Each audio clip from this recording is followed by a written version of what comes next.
Yep, brings with us. Hello everyone. Welcome to Tapping with G. All these new names everywhere.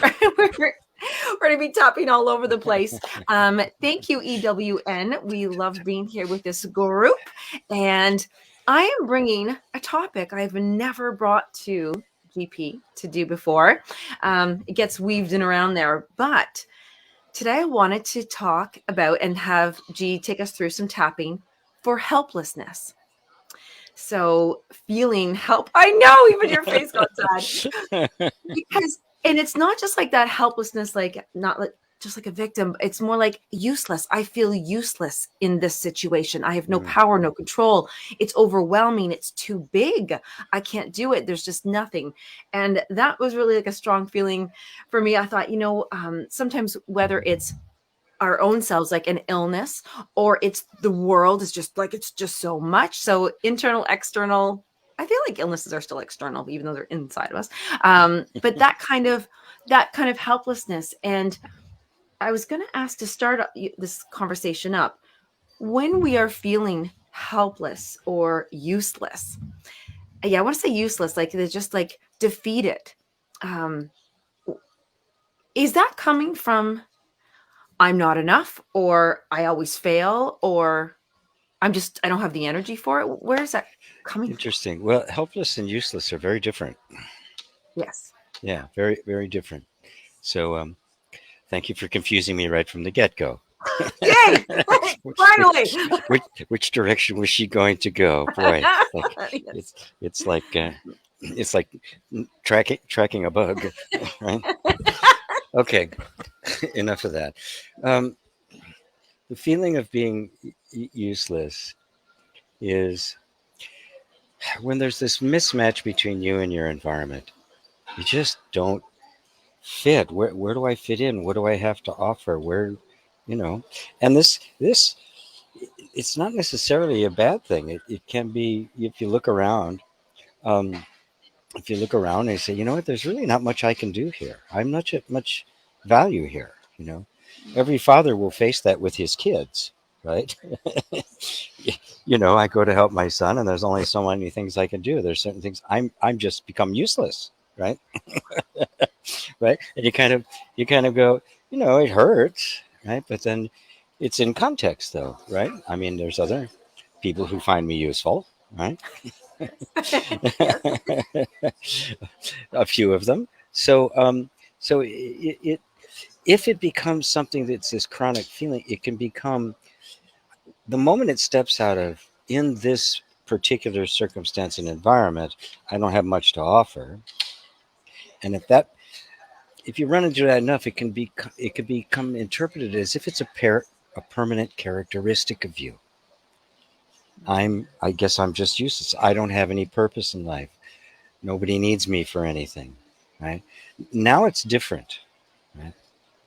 And it will feed on the feeling of helplessness because there's nothing you can do about it, right? If in fact you are useless as as a matter of absolute fact, that is your only inherent quality is you don't have any, then there isn't anything you can do about it. If it's inherent, right? If it is you, there's nothing you can do about it, right? And that's when it becomes so debilitating. It's like feeling like I'm not enough, right? It, when that feeling is there as a sense of a permanent characteristic, there's no way out. And this is what we have to become alert to. Everything is circumstantial, right? I can go some places. For the people here, I'm very useful. I can go to other places. It's like zero, right? I've got nothing to offer here. And Yes. that's the way that's just a fact of life. And people who have been really beat down their whole lives, starting with parents and traumas and maybe relationships and that sort of thing, can become so constricted that they don't even try. They assume I'm not going to have much to offer, and therefore they don't even look to find out whether they do or not. Yes. And that's a tragedy. I think that's where, yeah. I like that you said it as a characteristic. So not just like an identity, you're not all in on this. It's just this has now become a part of my world, my verbiage, my beliefs, how I operate. Hmm. And then eventually the value. But I like how it can be not positive, but when we recognition, there's nothing I can offer in this situation. It's just now Yeah. coming to terms with that might be tricky because I might look at, I'll take this as the global scale. Like, I want to save all the animals in the whole world. Well, I can't. But so Right. at that point, there's a recognition that I can do certain things, but I can't do everything, and how to be at peace with that. Yes. eh, right? And in your son's lives or children's lives or people's lives that you love, and Yeah. also too with illness. I do want to bring illness into this equation too, whereas it just might, maybe you just backing off and not trying to fix it or do this or try to make it go away or all these things. That is what you can offer. You're not helpless because you, in fact, by taking no action is taking action. Well, if it's a conscious recognition, right, and that you realize, and if you recognize that your presence still has value, right, Oh, right, then you can just stay there, support, cheer on, or whatever, right. It may not be the role that you want, and sometimes there's absolutely nothing. You know, I've had stuff like when I was in work and that sort of thing. In that kind of world, I go, you know what, you guys are working, so I've gotten. There's nothing more I can add to it, and just on your way. That can only come from a feeling of confidence, right? That can't come from a mm, feeling from an absence of uh, of confidence. But I get asked all the time, how do I introduce non-duality or spirituality to somebody? Right?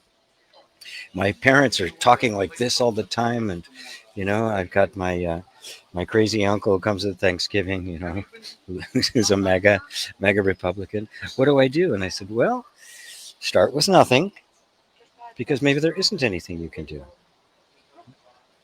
okay. From the point of view of trying to change somebody's mind about something, pretty much everything you do is going to be useless. Right? But instead, what do? Well, you practice mindfulness. You be a good listener. You take it in. You don't react. Right? You don't give the kind of feedback incendiary feedback that eggs them on.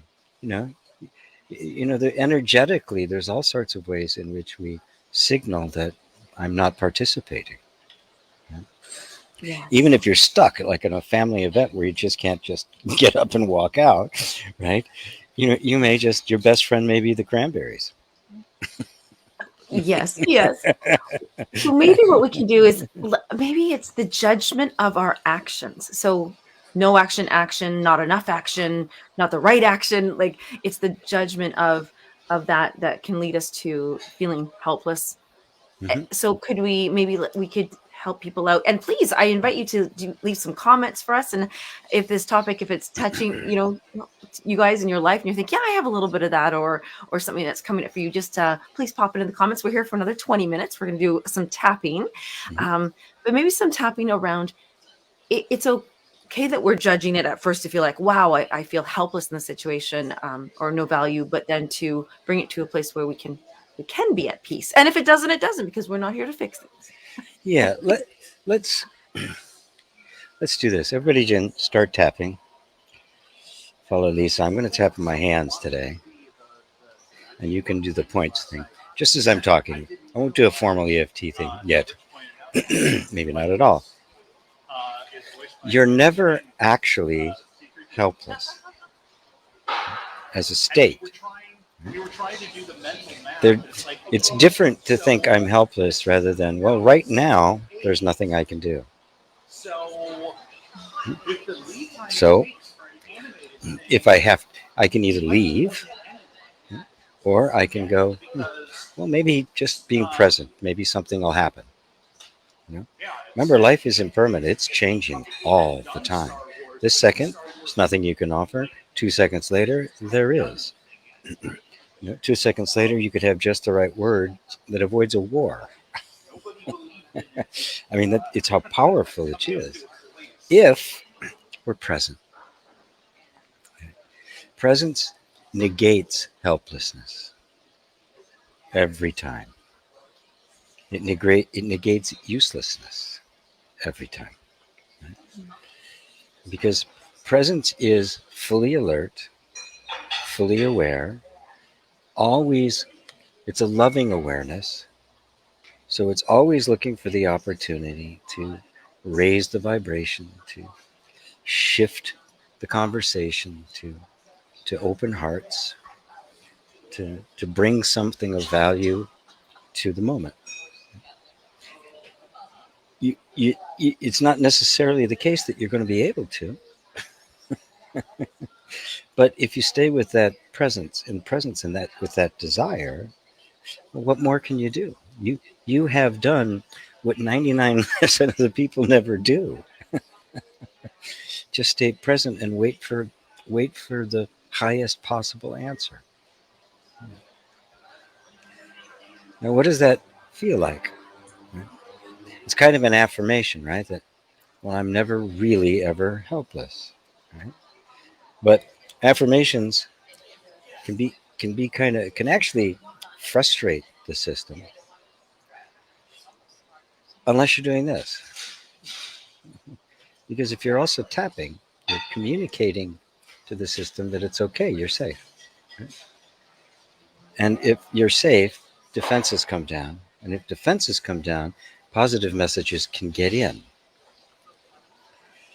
They won't otherwise. Matter of fact, they'll even bypass the mind. The mind will stop arguing. Right? Because, notice if I was to just say, you're never really helpless, your mind go, yeah, right. But when I said it just now, your mind didn't do it. Because there's a whole bunch of other information coming in right now. So, so what if I do feel helpless? Okay. What if helplessness is just a feeling? Because I feel helpless doesn't mean I am. I've seen some very my both of my kids are very smart, right?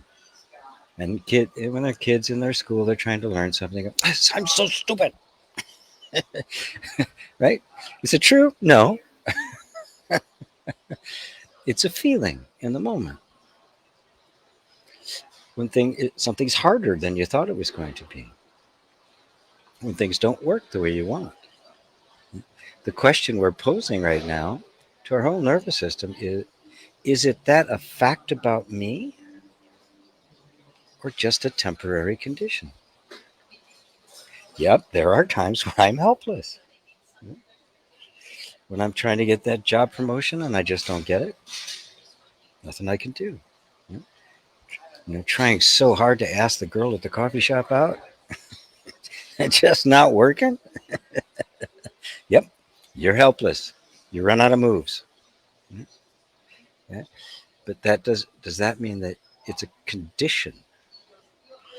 That it's a permanent condition, a characteristic of you, an attribute of you, or just a feeling that comes and goes? The mistake we always make is mistaking feelings, which are transient, always coming and going. They hang around longer than thoughts do, for sure, but they do go. Anybody ever had a feeling they still have?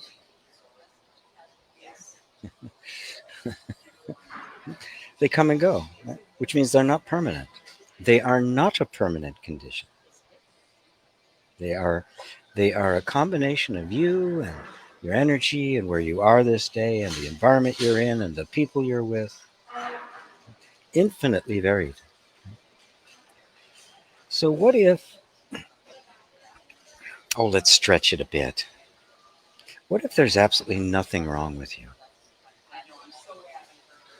Ever. There's uncomfortable feelings. We do stupid things. Okay? We make stupid mistakes, oftentimes many times in a row. Right? But What if that doesn't mean anything about you? This is just what human beings do. This is what happens to us. What if none of that self talk, that self criticism was actually true? Believed it to be true, acted as if it was true. What if it isn't? Just take that question in. We don't have to force anything. We don't have to make an affirmation. We don't have to hold a thought until the veins pop out of your neck. Just ask the question, what if that's not really true about me? Feelings do come and go. Sometimes I feel useful, sometimes I feel useless. Sometimes I feel totally confident and strong. Sometimes I feel totally helpless. Sometimes I see a million different moves I could make. Sometimes there isn't one. What does that say about me? What what am I? Am I helpful or helpless as a permanent thing? Or if I'm just here with a desire to help? Okay, take a deep breath, stop, take a deep breath, and just see what that feels like. I like how you brought in its feeling, the impermanence of it all, and the combination. The feelings are a combination of environment, of our witnessing. Like that's not it, our feelings aren't even one thing. They're just No, like no. they're like everything. It's a different recipe Yeah, every time. they're one element in this incredibly complex landscape.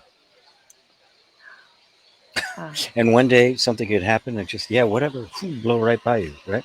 The next day it's like, oh no, you're pulling your hair out. There's nothing right. permanent about it. Remember those times when you fell in love? I mean, nobody could say anything to you that would that would offend you. Like Right? You're just floating, right? yeah. But then other times you could really take it very personally.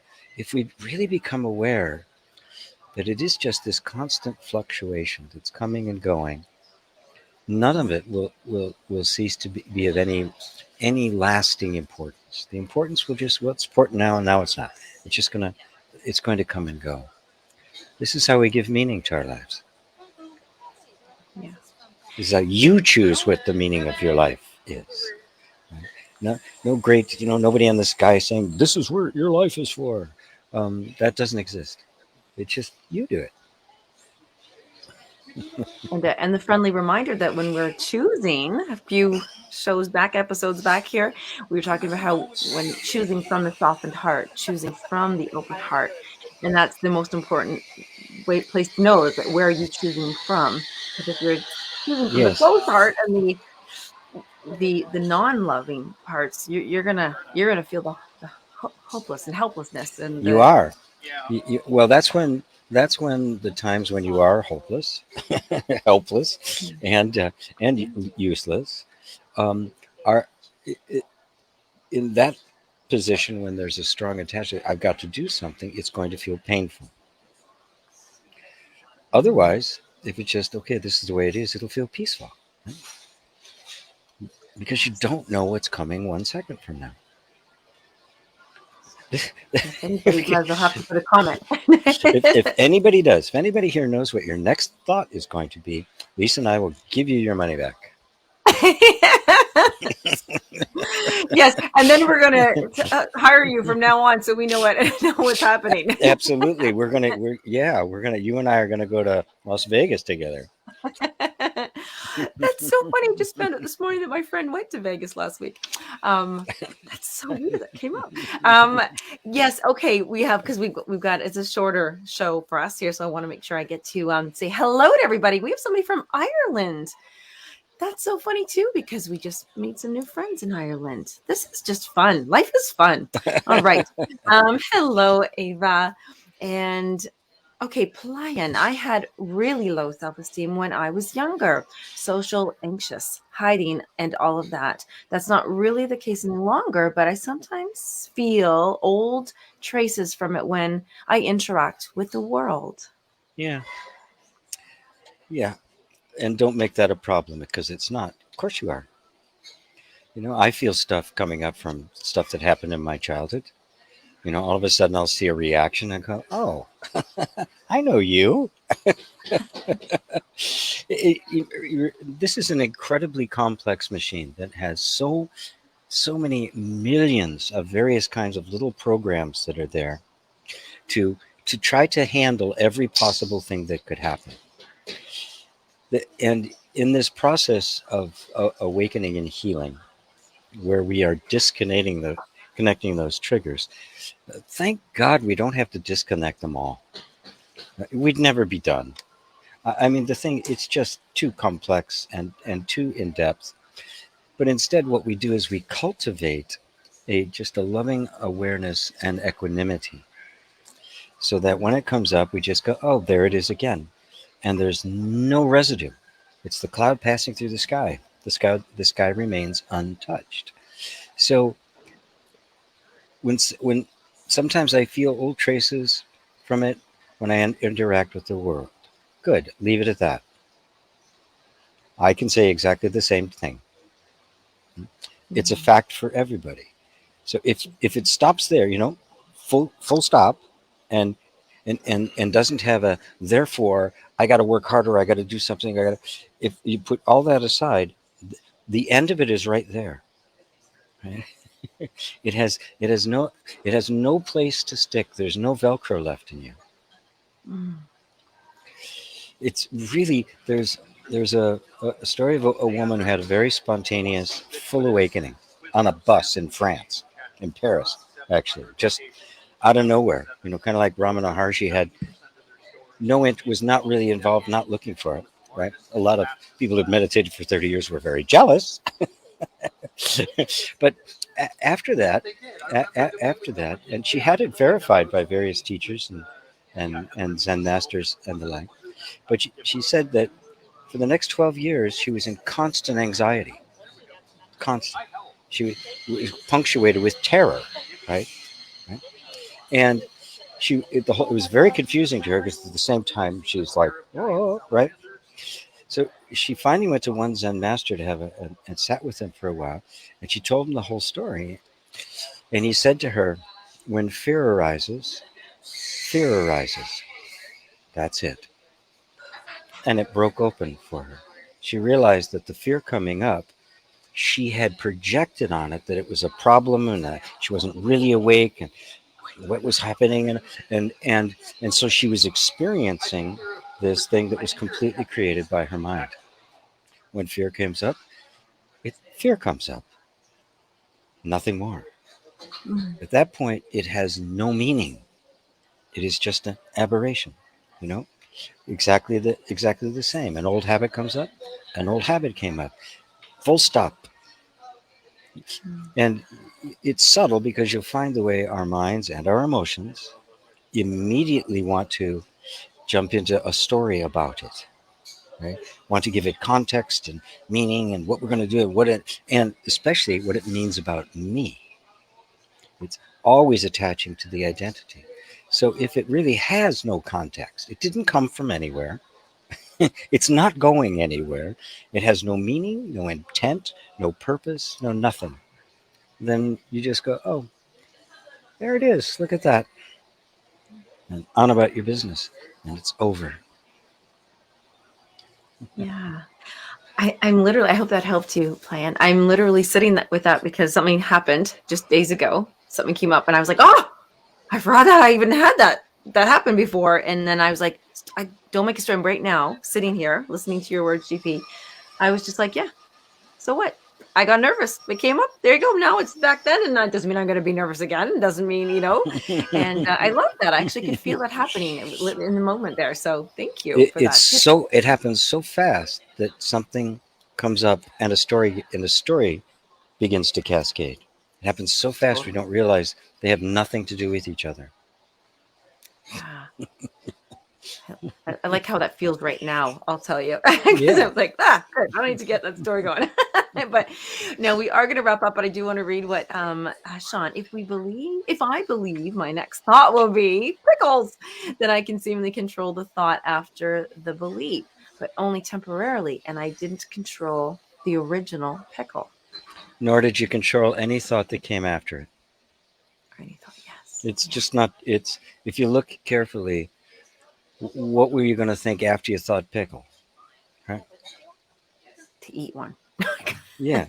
It could be eat one, or but if my next thought's going to be, it could have been elephant, you know, could have been nosebleed. I mean, there, you don't know what it's going to be.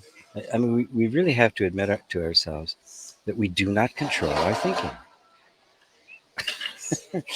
and we don't have to. We don't have to.